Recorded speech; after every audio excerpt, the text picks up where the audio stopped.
బ్రేకింగ్లో చూస్తున్నాం. మత మార్పిడులపై సుప్రీంకోర్టు కీలక తీర్పు వెలువరించింది. క్రైస్తవ మతంలోకి మారిన వ్యక్తి ఎస్సీ హక్కులు కోల్పోతారంటూ సుప్రీం తీర్పు ఇచ్చింది. క్రైస్తవ మతంలోకి మారిన వ్యక్తి ఎస్సీ హక్కులు పొందలేడని ఇదివరకు ఏపీ హైకోర్టు తీర్పు ఇచ్చింది. హైకోర్టు తీర్పును సుప్రీంకోర్టులో పిటిషనర్ సవాల్ చేశారు.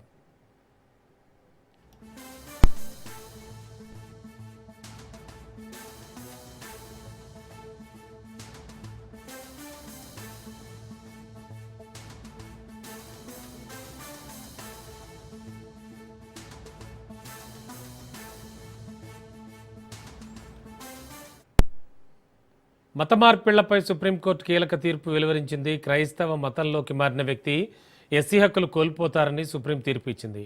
క్రైస్తవ మతంలోకి మారిన వ్యక్తి ఎస్సీ హక్కులు పొందలేడని ఇదివరకు ఏపీ హైకోర్టు తీర్పు ఇచ్చింది. హైకోర్టు తీర్పును సుప్రీంకోర్టులో పిటిషనర్ సవాల్ చేశారు.